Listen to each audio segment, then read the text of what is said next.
So we haven't done any SCP Foundation videos in a while. Haven't done that in a minute. And I want to get back to that. We're going to do Power Rangers later on. But for right now, let's explore some more SPC Foundation stuff. And this one I had saved up onto my list of stuff that I wanted to react to. And this is concerning SCP-3003, The End of History. Now I was interested when I saw this. So, without further ado, let's have a look at this. SCP-3003, The End of History. A utopia is a society in which there are no problems, and is more or less a perfect place to live for all residents. This is, of course, a fictional concept, one often seen in science fiction stories, such as Star Trek. A utopia is unachievable, not only because perfection is, in general, unattainable, but also due to the inherent individuality of humans.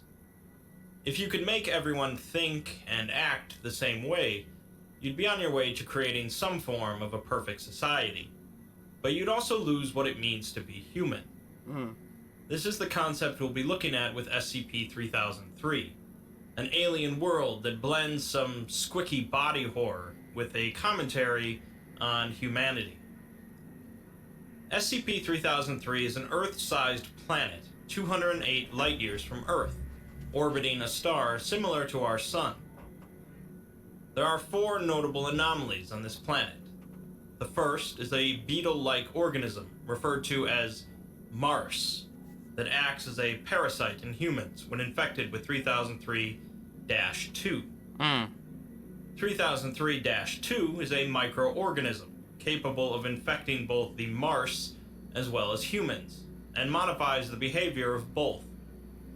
Humans that have become infected with this microorganism comprise the entire native population of the planet, roughly 30 billion people. Finally, the people of SCP-3003 have managed to create a device capable of creating wormholes, allowing them to travel across great distances, including to Earth. The planet itself seems quite similar to ours, with similar temperatures and biosphere, although the only organisms that are present on both planets are humans. Occupying 30% of 3003's landmass are the Mars, creatures that share a number of similarities with beetles, but hold a few key differences. They are capable of secreting a fiber similar to spider silk, referred to as silkate, and they can coat their bodies in a caustic fluid as a defense mechanism. In the wild, their lifespan is about 15 years, and they spend most of the time airborne, including performing reproduction. Oh, wow. Most other species of life have been removed from SCP-3003, and the reason for that is because of SCP-3003-2, the microorganism. This organism infects the Mars through physical contact, and can also affect humans by entering their bloodstream. This infection is not normally found in wild Mars, but is instead purposefully administered to captive Mars by the human population of 3003. The reason for that is where things get a little disturbing.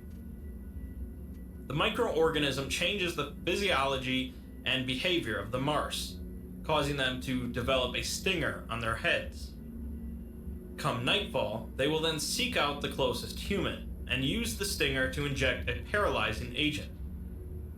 The stinger will also inject the microorganism at this time, infecting the human. Even worse, the Mars will then begin secreting a caustic fluid from their stinger, creating a large hole in the human's body. Oh, God. The Mars will enter the body and seal the hole shut with silkate. Since the microorganism cannot naturally reproduce inside a human body, the Mars acts as a sort of factory, living in the human's body and continually resupplying the microorganism so that the host is constantly infected. Excuse me? Lifespan for the Mars in this state is roughly 3 years. The presence of the microorganism inside a human drastically changes their behavior, making them practically entirely devoted to the well-being and spread of the Mars.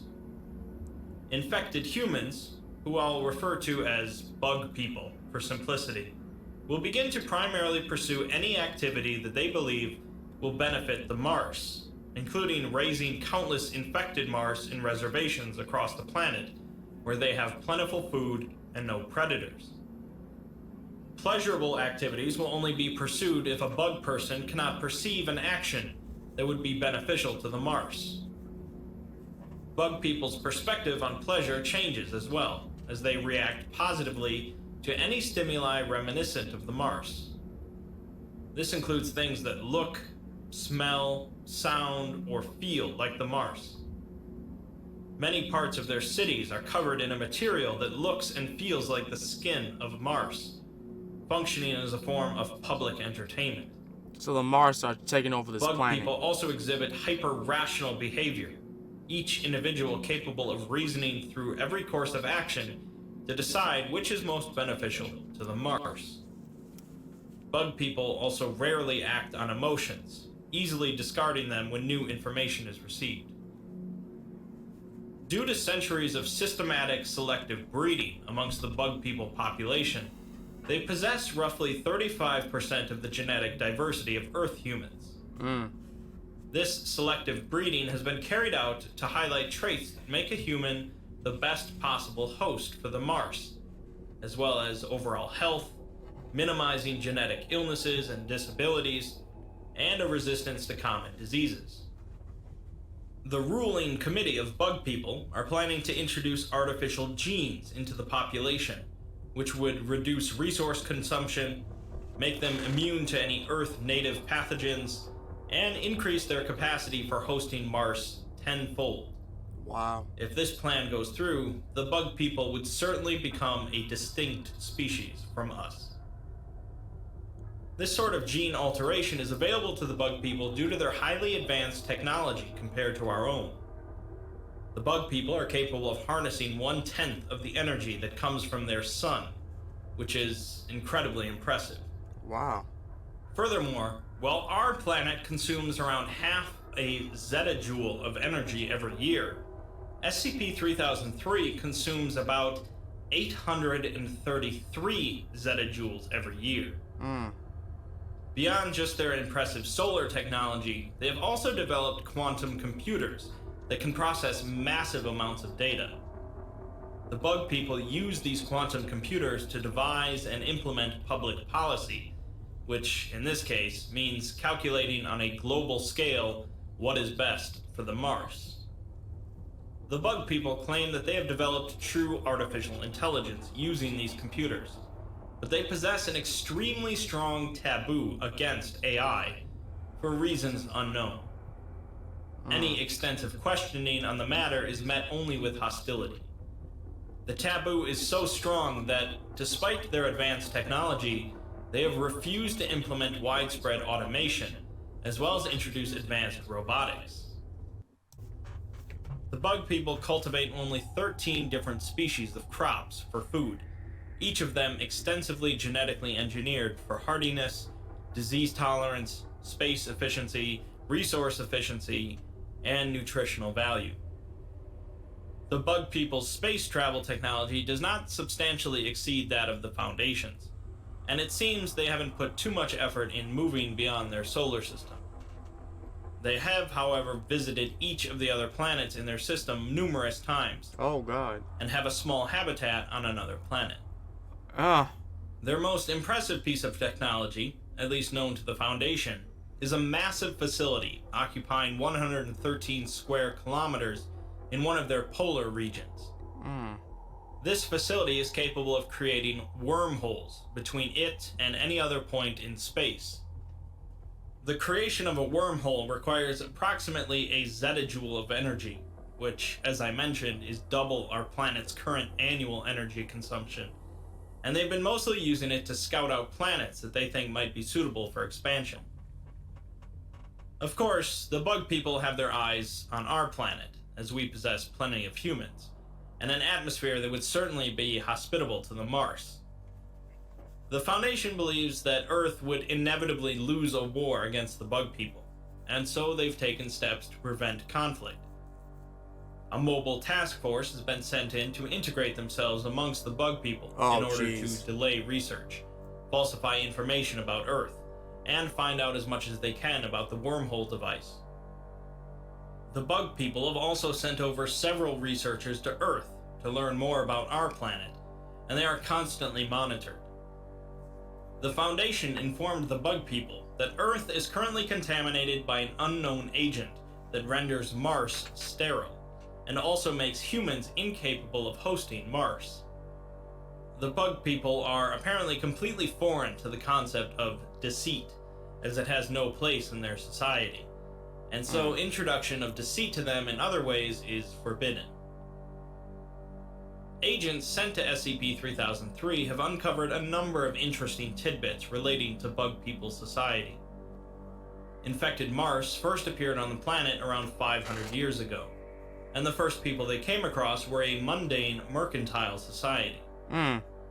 This society became the bug people, and they quickly wiped out or assimilated most of the 7,000 other cultures present at the time. The rest were wiped out after the bug people eliminated any species that preyed on Mars, leading to an ecological collapse. The bug people speak a language practically identical to Dutch, although none of the other historical languages on 3003 match any Earth language, making it a rather odd coincidence. 95% of bug people live in urban areas, each city averaging 30 million in population, located in areas of mild weather and little geological risks. The cities are designed generally for maximum productivity and efficiency, and can be difficult for an Earth human to adjust to. Rather than wide streets and corridors that give people a fairly wide berth of one another, bug people streets are narrower than the hallways of an office building. Damn.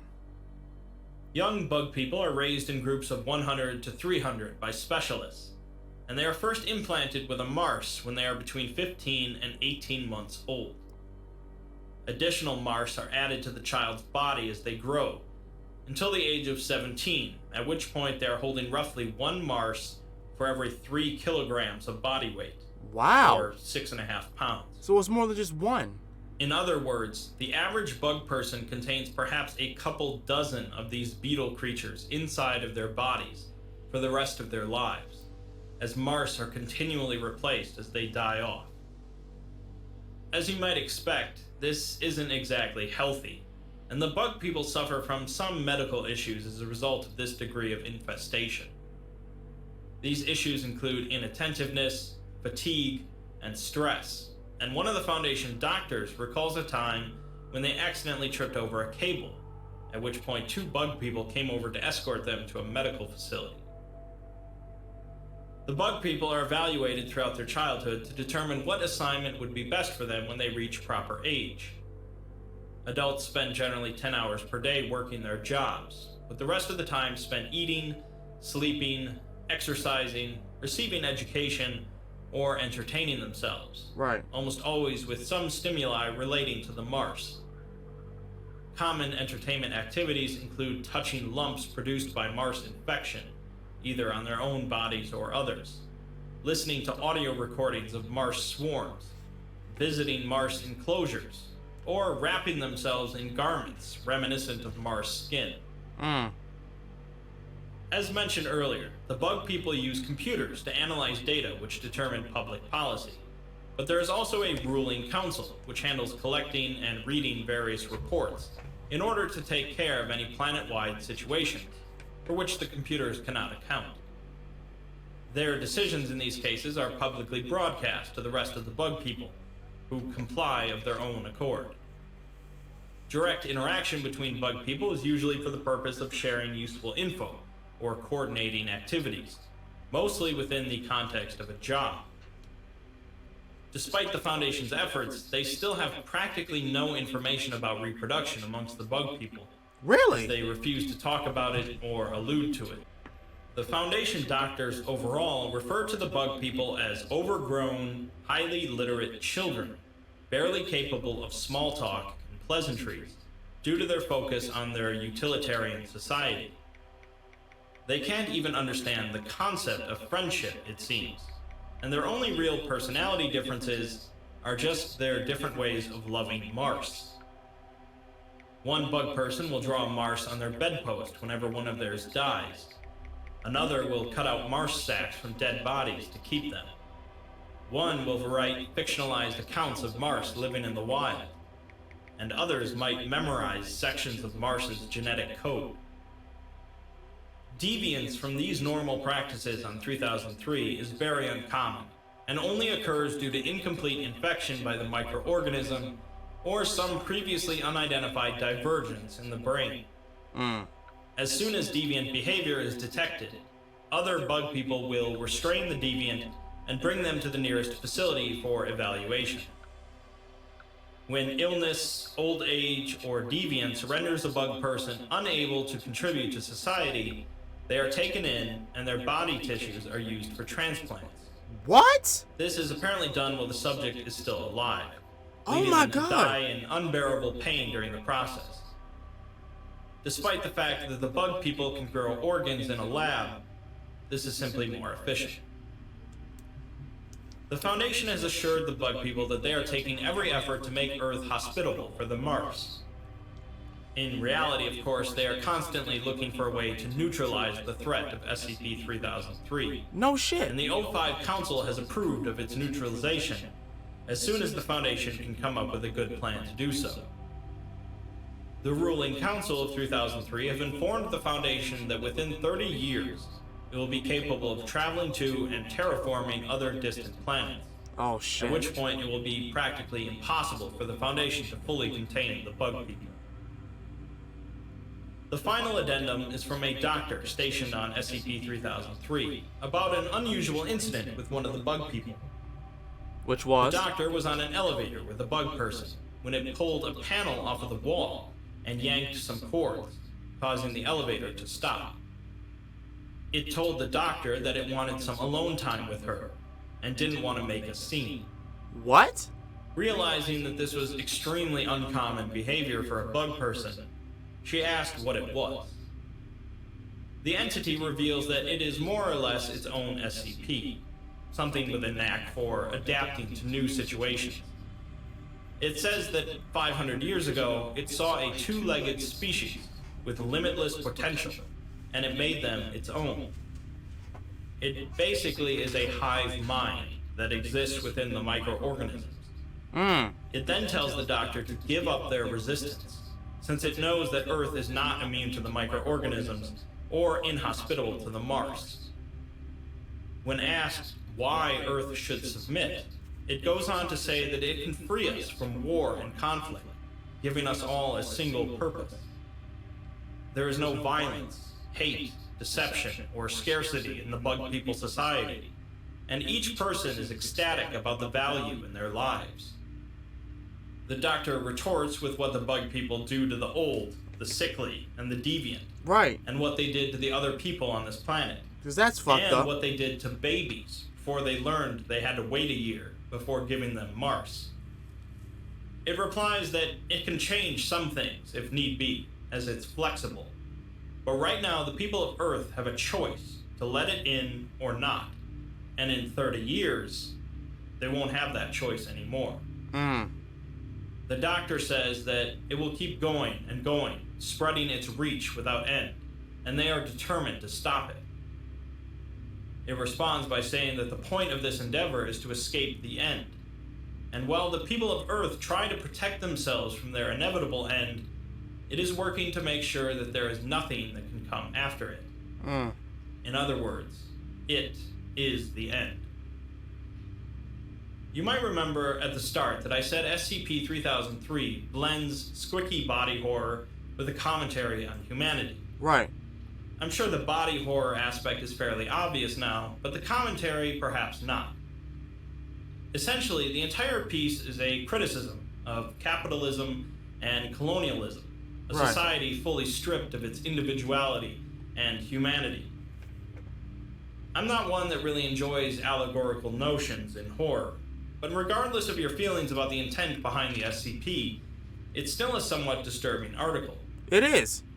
Whether or not the Foundation can eliminate the weird, Dutch-speaking beetle hive mind, or if they'll continue spreading across the stars, remains to be seen.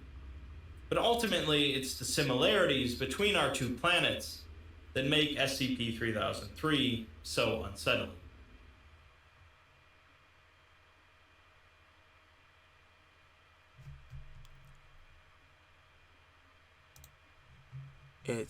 You want to talk about endings? The whole point is to escape the end. That's what we are, deep down. Different ways of starving it off. Do you want to know what the real difference between us is? What is it? You try to protect yourself from the end, to make peace with it, to distract yourself from it, but it comes one way or another. Me, on the other hand, I make sure that there is nothing that comes after me, that there is nothing left to make me stop. I am the end. Holy shit.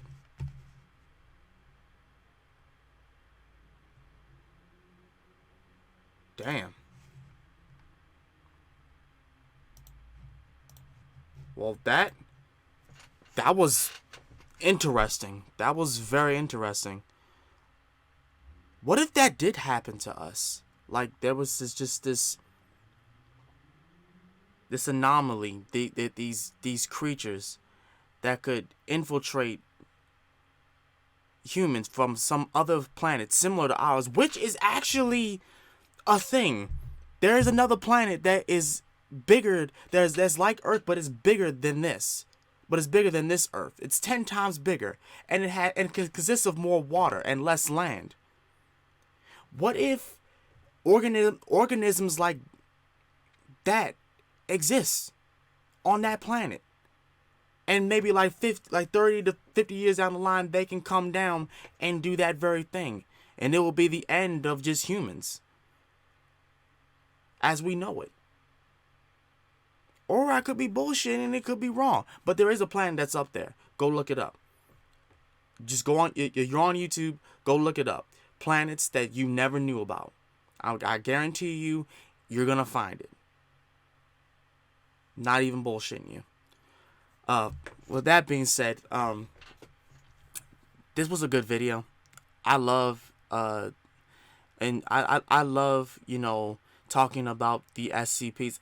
The fact that Chavez introduced this, when I first saw him react to this type of stuff, I was immediately interested. And then I started looking at the things that he hasn't talked about yet, and that got me even more interested. There are so many more SCPs that's that's with this whole lore. It's just it's interesting. It's very interesting. But yeah, let me know what y'all think down below about this. This got me interested even more. As such, this has been Master Ryo Sakurai, and I will see y'all again next time.